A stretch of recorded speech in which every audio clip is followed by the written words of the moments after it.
तो आखिरकार उत्तराखंड में यूसीसी लागू हो चुका है। हलाला, इद्दत, बहुविवाह, 3 तलाक पर पूरी तरह से रोक लग गई है। मुसलमान हो या फिर हिंदू या फिर कोई और धर्म से ताल्लुक, लिव इन में जन्मा बच्चा लीगल होगा। शादी का रजिस्ट्रेशन 60 दिन के अंदर कराना होगा। लिव इन रिलेशन टूटने पर भी आपको गुजारा भत्ता देना पड़ेगा। वहीं एक से ज्यादा शादी पर भी रोक लग गई है। वहीं उत्तराखंड में यूसीसी लागू होते ही मुसलमानों के कई नेता भड़के हैं। मुसलमानों के नेताओं का कहना है कि ये मुसलमानों के धर्म में हस्तक्षेप।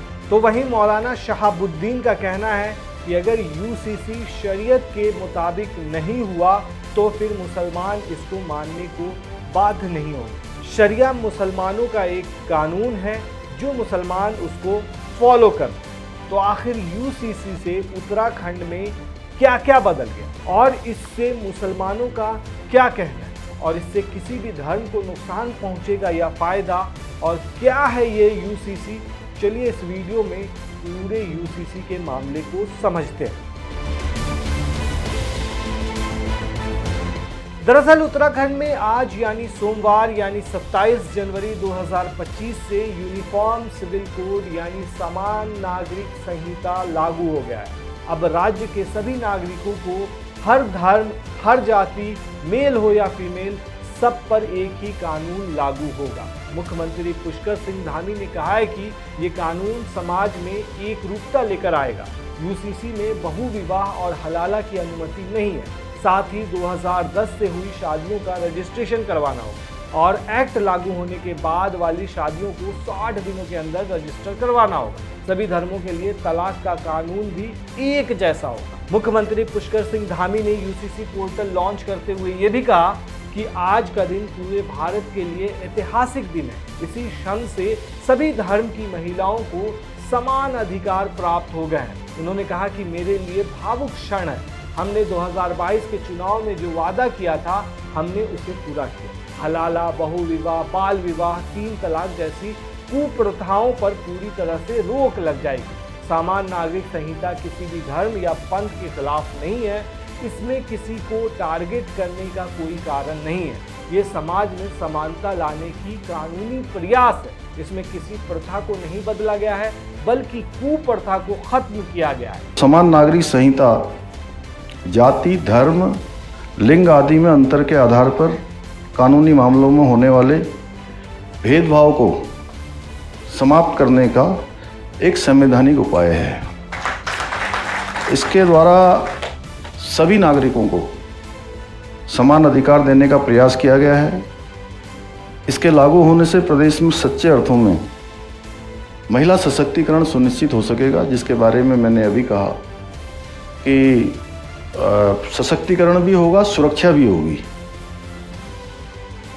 इसके द्वारा जो कुछ कुरीतियाँ हैं, अब हलाला, इद्दत, बहुविवाह, बाल विवाह, 3 तलाक आदि जो कुप्रथाएं हैं, उन पर पूरी तरह से रोक लगाई जा सकेगी। सभी धर्मों में विवाह की जो न्यूनतम आयु है, लड़कों के लिए 21 वर्ष और लड़कियों के लिए 18 वर्ष अनिवार्य कर दी गई है। मतलब 18 वर्ष से पहले नहीं कर सकते। पति या पत्नी के जीवित रहते हुए दूसरे विवाह को पूर्णतः प्रतिबंधित कर दिया गया है। भाइयों बहनों, समान नागरिक संहिता में संपत्ति के बंटवारे और बाल अधिकारों के विषय में भी स्पष्ट कानून बनाए गए हैं। इन कानूनों के अंतर्गत सभी धर्म और समुदाय में बेटी को भी संपत्ति में समान अधिकार प्रदान कर दिए गए हैं। संपत्ति के अधिकार में बच्चों में भी किसी प्रकार का भेद नहीं किया गया है। अर्थात प्राकृतिक संबंधों के आधार पर जन्मे, सहायक विधियों द्वारा जन्मे या लिव इन रिलेशनशिप आदि संबंधों द्वारा जन्मे बच्चों को भी संपत्ति में बराबर अधिकार माना जाएगा। वहीं दूसरी ओर किसी भी व्यक्ति की मृत्यु होने के पश्चात उसकी संपत्ति को लेकर परिवार के सदस्यों के बीच किसी प्रकार के मतभेद की स्थिति उत्पन्न न हो, इसके लिए मृतक की संपत्ति पर उसकी पत्नी, बच्चों एवं माता पिता को भी समान अधिकार प्रदान किया गया है कि एक पार्टनर होते हुए दूसरी शादी नहीं कर सकते। जिस तरीके से मुसलमानों के इसमें कहा जाता है कि 4 शादियां कर सकते हैं, हालांकि ऐसा कोई भी नहीं करता है। आपको एक भी ऐसा मामला नहीं दिखेगा, या दिखेगा भी तो बहुत कम दिखेगा ऐसा मामला। लेकिन मतलब ऐसा कहा गया है कि अब जो भी अगर कर सकते थे वो भी ऑप्शन नहीं होगा उनके पास। खास करके अगर देखा जाए तो मुस्लिम तबके को लेकर के जो कहा जाता है कि वो शादियां एक से ज़्यादा करते हैं, तो एक तरह से एक पार्टनर होते हुए दूसरी शादी अब नहीं की जा सकती है इस यूसीसी के अंदर। दरअसल शादी के लिए लड़की की उम्र 18 साल और लड़के की 21 साल होनी ही चाहिए। दोनों में से कोई भी अगर पहले से शादीशुदा है तो ज़रूरी है कि उसका जीवित पार्टनर नहीं होना चाहिए, यानी एक पार्टनर के होते हुए दूसरी शादी नहीं कर सकते। 60 दिन के अंदर शादी का रजिस्ट्रेशन। दरअसल हर धर्म को अपने रीति रिवाज से शादी करने का अधिकार है, लेकिन शादी का रजिस्ट्रेशन जरूरी है। यूसीसी एक्ट के तहत 60 दिन के अंदर शादी का रजिस्टर करवाना जरूरी है, मतलब रजिस्ट्रेशन करवाना जरूरी है। सभी धर्म के लोग अपनी रीति रिवाजों का पालन कर सकते हैं, इसमें कोई बदलाव नहीं किया जाएगा। किसी का निकाह नहीं रोका जाएगा, जैसे पहले था वैसे ही होगा। कोई 7 फेरे भी ले सकता है। रजिस्ट्रेशन के बाद सब रजिस्ट्रार को 15 दिनों के अंदर उचित निर्णय लेना होगा, मतलब एक तरह से कह सकते हैं अप्रूवल देना होगा। अगर ऐसा नहीं होता है तो एप्लीकेशन रजिस्ट्रार को चला जाएगा सीधे। शादी का रजिस्ट्रेशन ऑनलाइन भी किया जा सकता है, ताकि सरकारी कार्यालय को चक्कर न लगाने पड़े। इसके लिए कट ऑफ 27 मार्च 2010 रखा गया, यानी इस तारीख से हुए सभी विवाह का रजिस्ट्रेशन करवाना ही होगा। इसके लिए 6 महीने का समय भी दिया गया है। लिव इन रिलेशनशिप के लिए भी रजिस्ट्रेशन जरूरी है। दरअसल यूसीसी में लिव इन रिलेशनशिप में रहने के लिए माता पिता की अनुमति जरूरी होगी।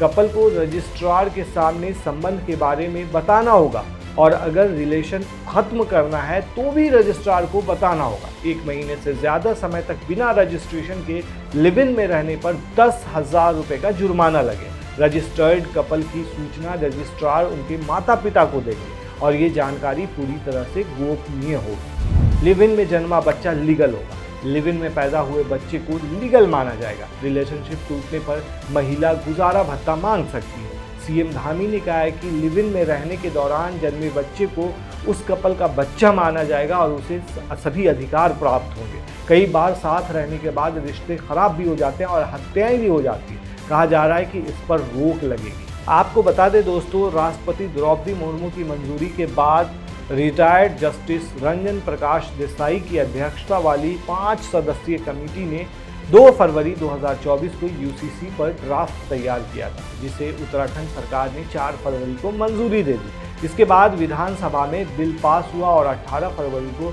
राज्यपाल लेफ्टिनेंट जनरल गुरमीत सिंह, जो रिटायर्ड हैं, ने इसको मंजूरी दे दी और इसे आज उत्तराखंड में लागू भी कर दिया गया। अब पॉइंट यहाँ पर यह है दोस्तों कि विपक्ष इसको मुद्दा बना रही है। जहाँ तक ये भी कहा जा रहा है कि सोशल मीडिया पर भी इसको लेकर बवाल मचा हुआ है। कई लोगों का मानना है कि ये सीधे तौर पर मुसलमानों को टारगेट करने के लिए लाया गया है यूसी में। और वहीं देखा जाए तो पुष्कर सिंह धामी जो हैं वो एक तरह से उत्तराखंड के अंदर में इतिहास रचते हुए दूसरी बार सरकार बनाने वाली पहली पार्टी है बीजेपी। और वहीं विपक्ष का ये कहना है एक तरह से उत्तराखंड के अंदर ट्रायल के तौर पर यूसीसी को इम्प्लीमेंट किया गया। अगर वहाँ ये सक्सेसफुल होता है तो ये पूरे भारत में लागू किया जाएगा।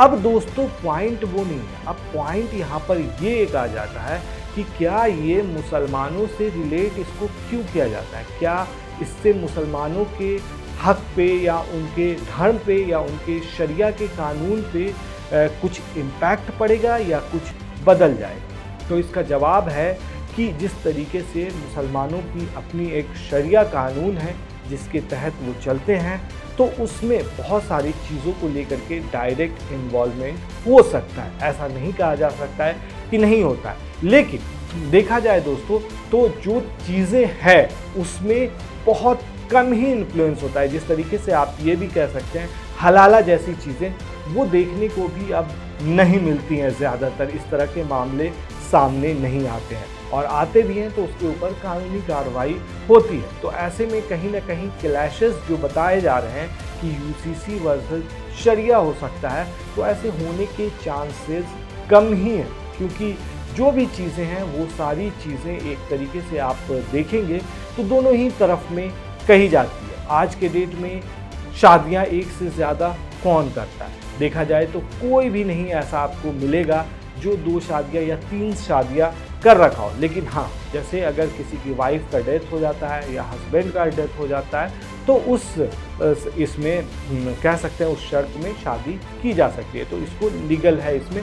लेकिन बहुत सारे मौलानाओं का अभी जो सामने आ रहे हैं कि अगर शरिया का जो कानून है उसके खिलाफ अगर यूसीसी हुआ तो मुसलमान इसे मानने को बाध्य नहीं होंगे। और वहीं कई मौलानाओं का ये भी कहना है कि यूसीसी के ज़रिए सीधे तौर पर मुसलमानों को टारगेट किया जा रहा है। आप क्या कहते हैं दोस्तों इस पूरे मामले पर? हमें कमेंट में ज़रूर बताएं।